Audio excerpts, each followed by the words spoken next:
नमस्कार दोस्तों, स्वागत है मेरे YouTube चैनल में। आप सभी का हार्दिक अभिनंदन करता हूं। मैं आज बताने जा रहा हूं बिहार पुलिस के कुछ ऐसे टॉपिक हैं, सिलेबस है। बिहार पुलिस का जो फायरमैन का जो वैकेंसी निकला हुआ था, उसी वैकेंसी के कुछ ऐसे टॉपिक है जिसके बारे में बताने जा रहा हूं, जिसके अनुसार आप अगर कोई भी तैयारी कर रहे हैं तो यह सबसे ज्यादा महत्वपूर्ण है कि हम पहले उसके सिलेबस को जाने। ठीक है, तो सबसे पहले हम ये देखेंगे कि बिहार पुलिस फायरमैन का जो वैकेंसी निकला हुआ था, उसकी परीक्षा का पैटर्न किस प्रकार से है और कहां से कितने प्रश्न पूछे जाते हैं। तो चलिए आज हम चलते हैं आज की वीडियो में। तो देखते हैं सबसे पहले बिहार पुलिस फायरमैन सिलेबस का जो इम्पोर्टेंट टॉपिक है, आज मैं उसी के बारे में बताने जा रहा हूँ। ठीक है, तो इसकी जो परीक्षा होती है, यह टोटल आपका 100 नंबर के प्रश्न पूछे जाते हैं, यानी 100 प्रश्न होती है, जिसमें समय की जो सीमा होती है वह 2 घंटे का एग्जाम होता है। ठीक है, तो हमको ये देखना है कि अब हमको किस आधार पर तैयारी करेंगे और कौन से सिलेबस से किस पार्ट से लेकर के हम कितना तैयारी करेंगे। तो सबसे पहले हम देखते हैं कि यह आता है जीके, यानी कि जीके को जिसको जनरल नॉलेज कहते हैं, और उसमें सोशल साइंस के सारे प्रश्न उसमें विद्यमान रहते हैं। तो सबसे पहले हम देखेंगे कि यह पहला टॉपिक है आपका हिस्ट्री, जिसको इतिहास कहते हैं। ठीक है, तो इतिहास से किस किस टॉपिक से प्रश्न कितने पूछे जाते हैं, आज मैं इसी के बारे में बताने जा रहा हूं। तो सबसे पहले हम देखते हैं कि इतिहास के जो टॉपिक से जो प्रश्न पूछा जाता है वह है आधुनिक भारत, यानी कि जो कि गांधी युग से प्रश्न पूछे जाते हैं, और 1857 की जो क्रांति हुई थी उस क्रांति से भी प्रश्न पूछे जाते हैं। और उसके बाद है सामाजिक धार्मिक आंदोलन, यानी कि भारत में जितने भी आंदोलन हुए थे वे सारे आंदोलन से संबंधित प्रश्न भी पूछे जाते हैं। उसके बाद है कांग्रेस और नारा, जितने लोगों का महत्वपूर्ण लोगों का जो नारा है वह नारा से प्रश्न भी पूछे जाते हैं। उसके बाद बौद्ध धर्म और जैन धर्म से भी प्रश्न पूछे जाते हैं, और साथ ही साथ मुगल काल, मगध और मौर्य साम्राज्य से भी प्रश्न पूछे जाते हैं। तो टोटल इतिहास से जो प्रश्न पूछे जाते हैं वह यानी कि 35 प्रश्न जनरल नॉलेज से पूछे जाते हैं। अब चलिए हम देखते हैं ज्योग्राफी, जिसको भूगोल कहते हैं, और इसमें से टोटल प्रश्न जो पूछे जाते हैं वह 15 प्रश्न रहते हैं। इसमें हमें क्या क्या पढ़ना है ये जरूरी है, यानी कि इसके लिए हमें सबसे ज्यादा जरूरी है देखना कि हमें कौन कौन सा टॉपिक पढ़ना है ताकि हमें तैयारी करने में सहूलियत हो। तो सबसे पहले हम देखते हैं कि नदी के साथ ही साथ आपका वनस्पति वन और जनगणना, साथ ही आपको मिट्टी भी पढ़नी होती है, और मिट्टी के साथ साथ कृषि और सौर मंडल और झील तथा पठार को भी पढ़नी पड़ती है। तो इतने टॉपिक से टोटल प्रश्न जो पूछे जाते हैं वह 15 प्रश्नों की संख्या रहती है। उसके बाद है पोल साइंस, जिसको राज्य व्यवस्था भी कहते हैं, और इससे प्रश्नों की संख्या जो होती है वह टोटल 8 होती है। तो हमें देखना है कि यह 8 प्रश्न किस किस टॉपिक से पूछे जाते हैं। तो सबसे पहले संविधान, संसद, अनुसूची या अनुच्छेद भाग जो इत्यादि जो होता है, इन सभी से प्रश्न पूछे जाते हैं।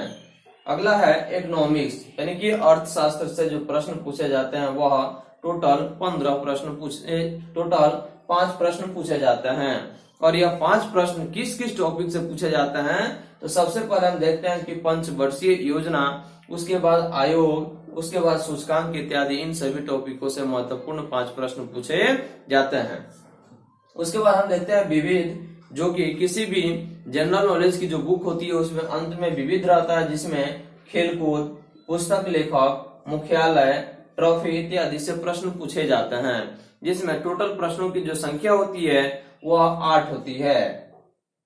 उसके बाद करंट अफेयर्स जो होते हैं बिहार स्पेशल, तो बिहार स्पेशल के लिए वर्तमान में इम्तियाज अहमद की जो बुक है वह काफी महत्वपूर्ण साबित होता है। तो बिहार स्पेशल से 3 या 4 प्रश्न पूछे जाते हैं।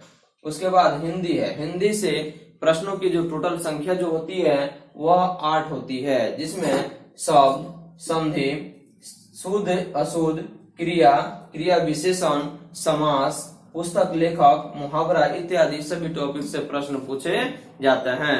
अब हम देखते हैं कि इसके बाद एक मैथ टॉपिक है, जिसमें से टोटल प्रश्नों की जो संख्या होती है वह 7 मैथ के भी प्रश्न पूछे जाते हैं, जिसमें वर्गमूल, घनमूल, एलसीएम, एचसीएफ तथा लाभ और हानि और ब्रेक तथा मेंसुरेशन से प्रश्न पूछे जाते हैं। और इसमें टोटल प्रश्नों की जो संख्या होती है वह मैथ से 8 प्रश्न पूछे जाते हैं। इसके बाद का टॉपिक हम देखते हैं कि हम तो जनरल नॉलेज के बारे में जान गए, यानी जीके के जितने भी प्रश्न पूछे जाते हैं उनके बारे में जानकारी हमें मिल गया। उसके बाद हम देखते हैं कि जीएस, जिसको जनरल साइंस कहते हैं, और इसमें जनरल साइंस में भाग जो होता है, जनरल साइंस में वह 3 भाग होता है। पहला फिजिक्स, भौतिकी, रसायन और जीव विज्ञान यानी कि बायोलॉजी होता है। तो इन सभी खंडों से हम देखते हैं कि टोटल प्रश्नों की संख्या जो होती है वह कितनी होती है। तो जनरल साइंस यानी कि जीएस से जो प्रश्नों की जो संख्या होती है वह टोटल 30 प्रश्न पूछे जाते हैं, जिसमें भौतिकी के जो टॉपिक है वह प्रकाश, उसके बाद गुरुत्वाकर्षण बल, उसके बाद विद्युत धारा, गति, बल, समानांतर तथा श्रेणी क्रम समूहन जो होता है, उन सभी टॉपिक से प्रश्न पूछे जाते हैं। उसके बाद केमिस्ट्री यानी कि जो रसायन विज्ञान है, और रसायन विज्ञान के कौन कौन से टॉपिक से प्रश्न पूछे जाते हैं इनके बारे में जानना हमें काफी जरूरी होता है। तो देखते हैं रासायनिक बंधन जो होता है उससे प्रश्न पूछे जाते हैं। उसके बाद रासायनिक नाम, उसके बाद परमाणु संख्या, धातु, अधातु, अम्ल इत्यादि से प्रश्न पूछे जाते हैं। उसके बाद बायोलॉजी यानी कि जीव विज्ञान से जो प्रश्नों के जो समूहन होता है, एक जीव विज्ञान के जो प्रश्न जो पूछा जाता है वह है आपका विटामिन, रोग, मानव तंत्र तथा कोशिका इत्यादि से प्रश्न पूछे जाते हैं। तो इसके बाद हम देखते हैं कि इंग्लिश भी प्रश्न पूछता है, इंग्लिश का भी प्रश्न इस टॉपिक में रहता है। तो इंग्लिश से कौन कौन सा चैप्टर यानी कि टॉपिक पढ़ना हमें काफी जरूरी है। इसके लिए साइनोनिम, एंटोनिम और ट्रांसलेशन, साथ ही फिल इन द ब्लैंक्स यानी कि रिक्त स्थान को भरना होता है, और साथ ही वर्ब, नारेशन और मीनिंग इत्यादि की जानकारी होनी चाहिए। तो हमें अगर बिहार पुलिस फायरमैन की तैयारी कर रहे हैं तो इन सारे टॉपिकों को जानना सबसे ज्यादा महत्वपूर्ण है, क्योंकि इन्हीं सारे पैटर्न के अनुसार इन्हीं सारे टॉपिकों से प्रश्न पूछे जाते हैं। अगर यह सारा टॉपिक हमें याद रहे, पता रहे कि हमें किन किन क्षेत्रों से प्रश्न कितने पूछे जाते हैं, तो हमें इसके लिए तैयारी करने में सहूलियत होगी और बहुत कम ही समय में हम अपनी परीक्षा में सफल हो सकते हैं। इसलिए आप पूरे वीडियो को अंत तक देखें और लाइक, शेयर और कमेंट जरूर करें, और हमारे चैनल को सब्सक्राइब करें ताकि सभी नोटिफिकेशन आपको मिलता रहे।